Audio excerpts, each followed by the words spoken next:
हाँ, नमस्ते। आज का जो विषय है ये पितृपक्ष के दौरान कुछ एक्टिविटी और पितरों से संबंधित कुछ बातचीत को लेकर के है। तो आइए सुनिए इसमें क्या क्या सीक्रेट को हम लोग एक्टिव कर देते हैं या फिर कुछ कर्म को इस तरीके से एक्टिव करते हैं जो हमारे जो जीते जी जो हमारा जो सोच का पैनल है, मीन्स थिंकिंग का जो लेवल है, और उसके मुताबिक जो स्मृतियाँ हैं, मीन्स जो यादगार है, जो मेमोरी में स्टोरेज हो चुका है, उसका कैसे हमारे डे टू डे लाइफ में वो इफ़ेक्ट कर देता है। जैसे कि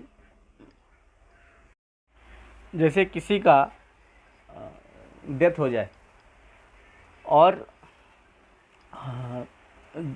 अन्य डिस्ट्रिक्ट बोलिए या फिर अन्य जातियों में वो अस्थि विसर्जन साथ ही साथ हो जाता है या एक दो दिन बाद ही हो जाता है।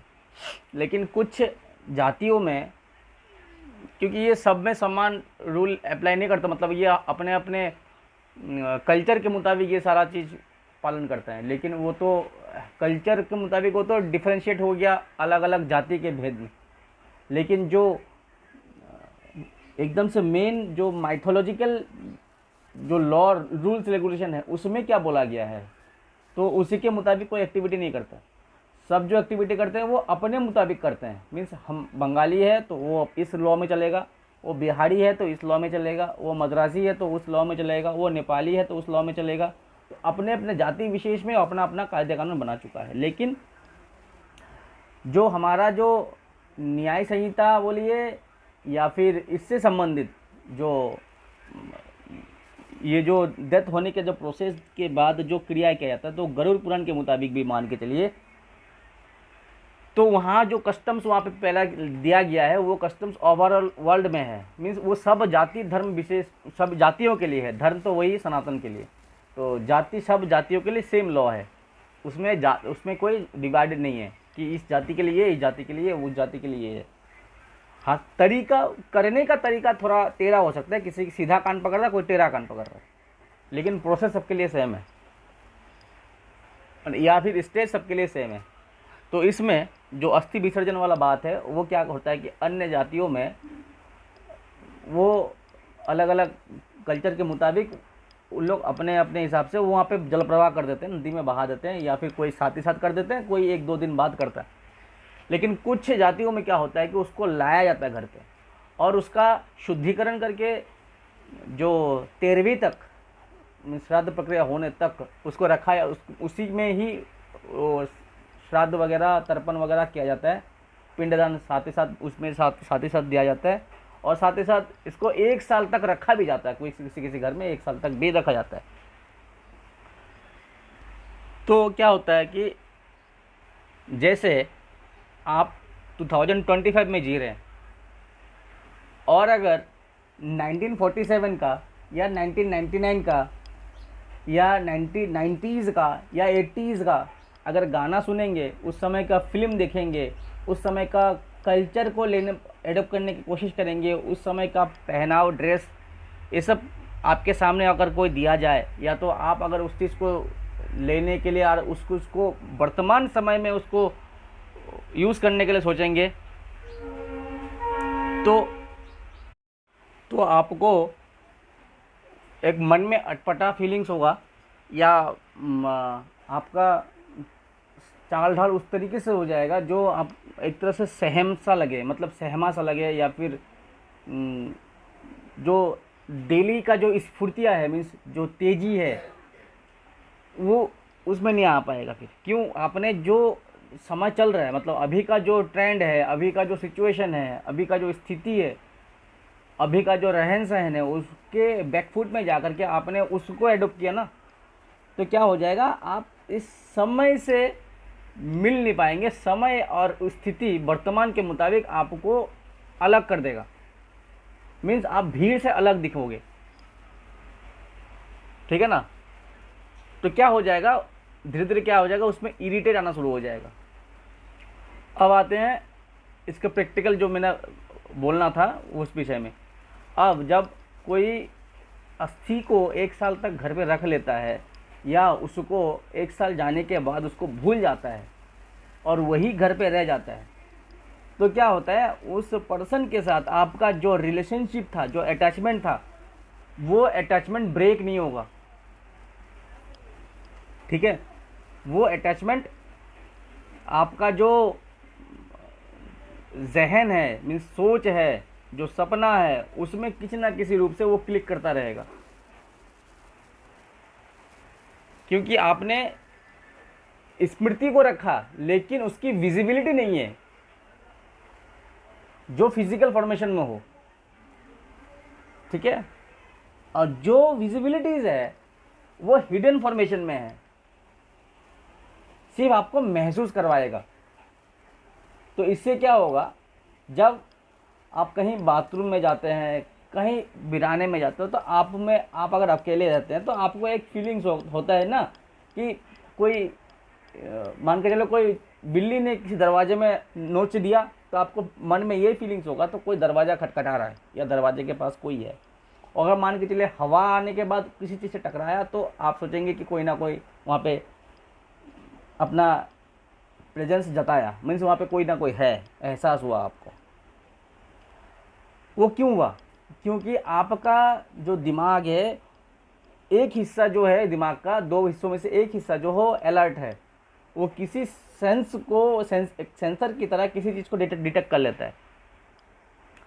तो उसी क्यों वो डिटेक्शन आया क्यों, और उसके लिए आपने सोचा क्यों? क्योंकि उसका सोचने का जो प्रोसेस है आपने पहले से ही करके रखा हुआ है, और उसी को ही मुताबिक दिमाग हर एक एक्टिविटी को वो सेंस कर लेता है, और उसी के मुताबिक आपके दिमाग में एक पिक्चर क्रिएट कर देता है।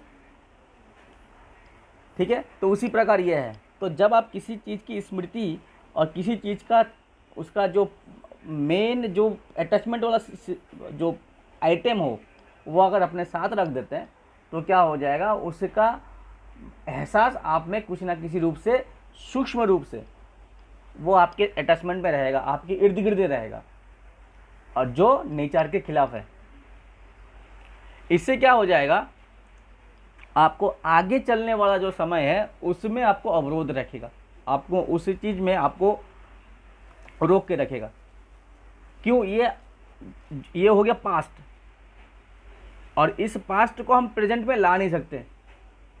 तो जो पास्ट हो गया, और उस पास्ट जो है वो जैसे कि मान के चलो डिलीट हो गया, लेकिन रिसाइकल बिन में है, रिस्टोर कर सकते हैं, लेकिन हमने ये जो पास्ट है ये रिसाइकल बिन से भी मतलब डिलीट होकर के रिसाइकल बिन से भी डिलीट हो गया, लेकिन डाटा किसी भी रूप से रिकवरी किया जा सकता है, वो भी फुल नहीं, थोड़ा अंश मात्र इंपॉर्टेंट चीज़ उसमें से निकाला जा सकता है। तो ये उस तरीके का डाटा है। तो इसलिए जब डिलीट हो चुका है और रिसाइकल बिन से भी जा चुका है, तो आपको वो डाटा को फिर से रिकवरी नहीं लाना है। ठीक है ना, वो नेचर पैनल के मुताबिक, उस नेचर के मुताबिक, ये लॉ के मुताबिक नहीं लाना है। और अगर लाना है तो सिस्टम उसी के मुताबिक आपसे परमिशन लेगा, ये लाने के बाद ये हानि हो सकता है और ये लाने के बाद ये फ़ायदा हो सकता है। तो देखना होगा क्या चीज़, क्यों जब कोई तंत्र साधना में किसी जीव के तत्वों को रख करके साधना किया जाता है, मीन्स जैसे किसी का कपाल साधना जिसको बोला, जिसके किसी भी मनुष्य का खोपड़ी को रख करके साधना किया जाता है, या तो उस खोपड़ी को किसी पूजा के लायक रखा जाता है, उसको एक आइटम बनाया जाता है। जैसे कि मान के चलिए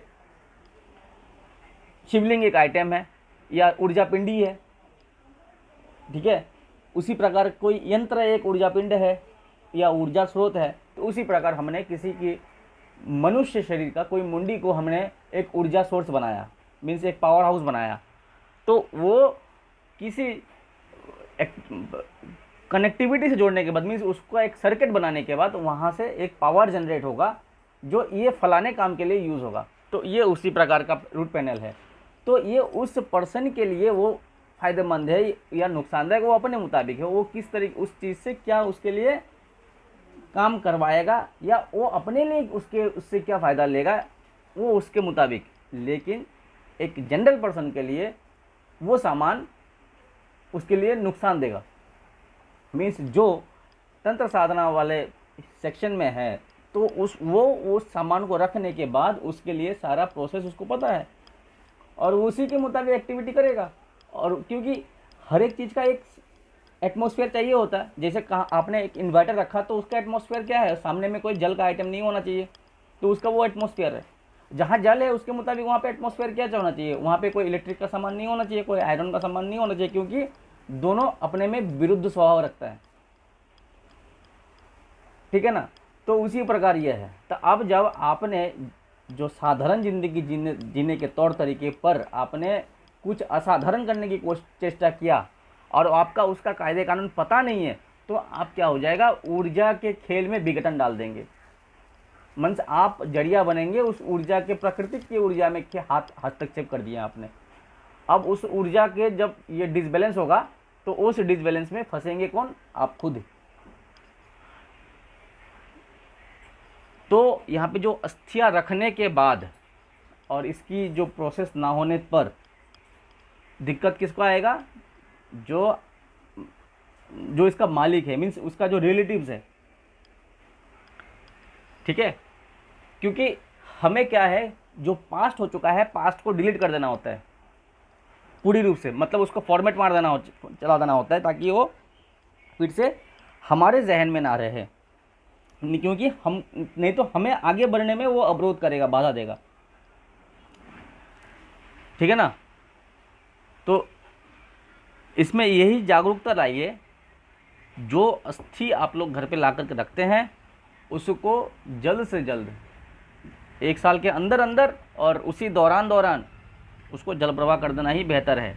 क्योंकि वो आगे चल करके आपको एक स्मृति में बांध के रखेगा, कि यादगार में बांध के रखेगा। ठीक है ना। और वो यादगार जो है वो खुशी का यादगार नहीं होगा, वो यादगार जो होगा वो दुख का यादगार होगा, जिसके फलस्वरूप आपके दिल दिमाग को कमज़ोर करता जाएगा, इमोशन भाव में लाता जाएगा बार बार, और जिसके फलस्वरूप आप आगे फॉरवर्ड नहीं हो पाएंगे उस इमोशन पे चलते। तो ये पितृपक्ष में बोलने का कारण यही है, ये एक मौका ऐसा है जो पितरों से संबंधित, मतलब जो आपके पूर्वज रहे हैं उससे संबंधित कुछ भी काम हो वो आप इस पितृपक्ष में कर सकते हैं। ठीक है। और एक केस बताते हैं, किसी घर से किसी पंडित को बुलाने गया था, जो पितृपक्ष में हम लोग तर्पण या तो पिंड देंगे अपने घर पे। तो ब्राह्मण ने उनको आदेश दिया कि ये क्रिया एक ही बार होता है, या साल में जो रिपीटेशन होने वाला जो वार्षिक है वही 2 टाइम होता है, उसके बाद नहीं होता है। तो यह है ब्राह्मण का, उस पंडित का अशिक्षित होने का गुण। उनको ये पता नहीं कि गरुड़ पुराण क्या बोलता है। ठीक है ना। इनको ये नहीं पता कि यहाँ का 365 दिन, उनके यहाँ का दिन कितना।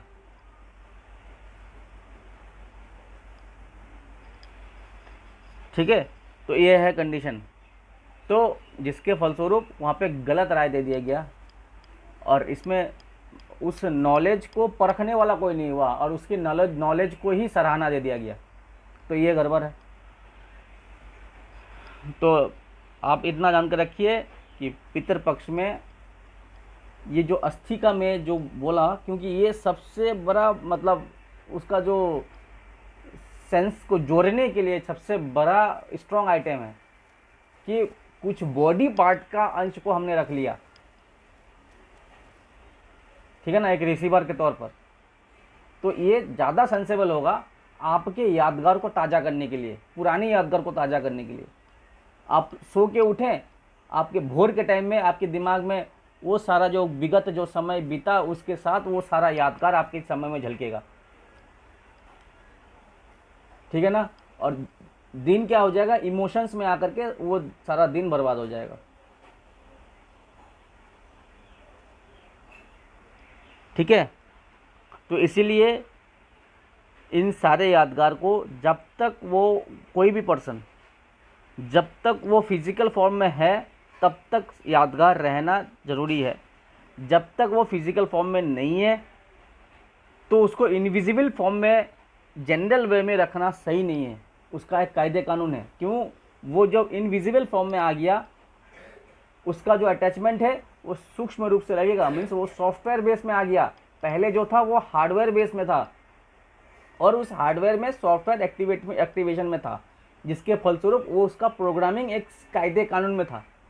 और जब इसका हार्डवेयर ही चला गया और सिर्फ सॉफ्टवेयर ही रह गया, तो इसका जो रिसीवर है वो रिसीवर को आप उससे कनेक्ट करवाने जाएंगे उस सॉफ्टवेयर को, तो ये आपके लिए नुकसानदायक हो, क्योंकि उसका टेक्निक जो है बहुत क्रिटिकल हो जाएगा और वो जनरल लोगों के लिए नहीं है।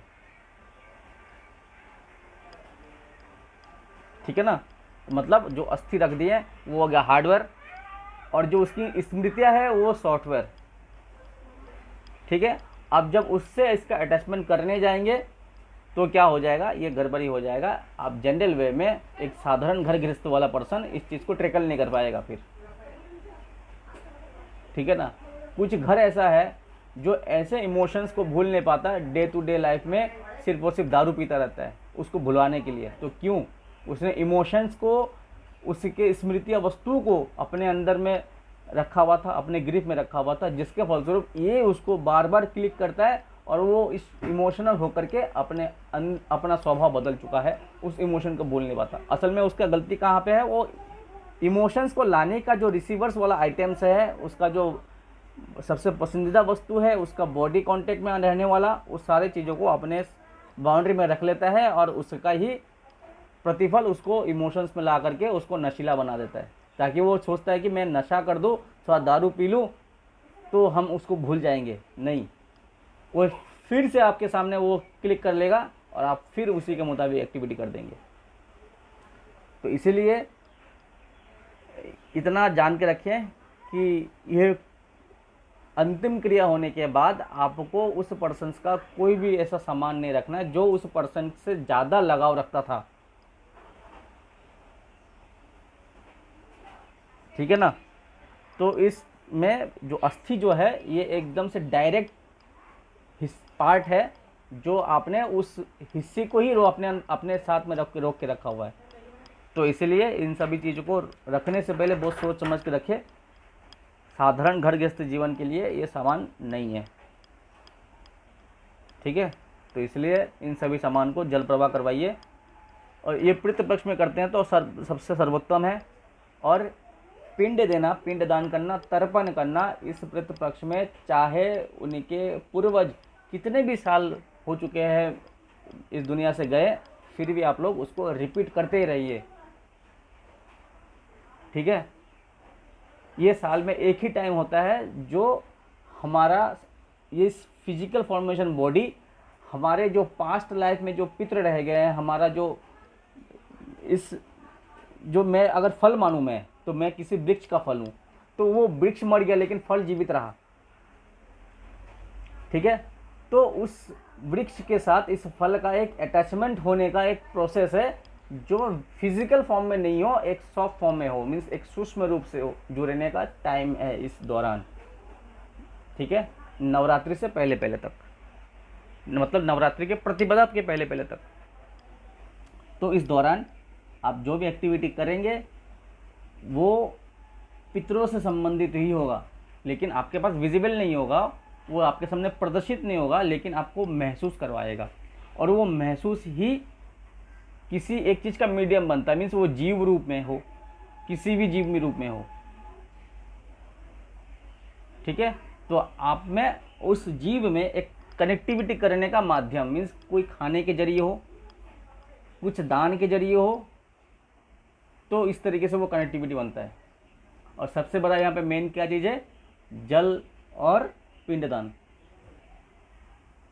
जो इसका मेन आइटम है, जिसको इसमें जो इसको तृप्त करवाता है वो ये सिर्फ 2 आइटम। ठीक है। तो इसलिए जो अस्थि है वो अस्थियों को भी इस समय विसर्जन करवा दीजिए। और जो पिंडदान देना हो, चाहे कितने भी साल पुराने हो चुके हैं, पितृ चले गए हैं, कितने भी साल हो चुके हो, वो उसको पिंडदान इस पितृपक्ष में करवाया जा सकता है और तर्पण करवाया जा सकता है। ठीक है। और अस्थि को नहीं रखना होता है, कंडीशन मैंने बता दिया कि क्यों रखना नहीं होता है। ठीक है। रख सकते हैं कब, आप शादीशुदा नहीं है, आपके पास, आपको जॉब नहीं चाहिए, आपको बिजनेस नहीं चाहिए, ठीक है ना, आपको गाड़ी घर बंगला नहीं बनवाना है, ठीक है, आपको सुंदर सुंदर पोशाक नहीं पहनना है, ठीक है ना, आपको डेली इनकम नहीं करना है, आपको अच्छा खासा फ़ायदेमंद वाला या फिर टेस्ट लायक खाना वाना खाना पीना नहीं खाना है। मीन्स आपको अगर वैराग्य जीवन जीना है, सारे मेटेरियलिस्टिक सुख को डिलीट करके, तो आप रखिए। ठीक है, ये है भेदभाव दोनों में, अंतर ये डिफ्रेंशिएट यही है। ठीक है, तो आपको अगर वैराग्य नहीं बनना है तो आप इन सभी चीज़ को जल में विसर्जित कीजिए। इससे दोनों के लिए भलाई है, जो पितृ जा चुके हैं उनके लिए भी भलाई है, और ये आपके लिए भी, जो आप जीते जी रह रहे हैं इस दुनिया में, उस आपके लिए भी भलाई है। ठीक है, और अगर आपको सारा चीज़ अपने साथ रखना है और वैराग्य में जीना है तो आप रखिए। ठीक है, तो ये है दोनों में अंतर, और उसी के मुताबिक आप परफॉर्म कीजिए।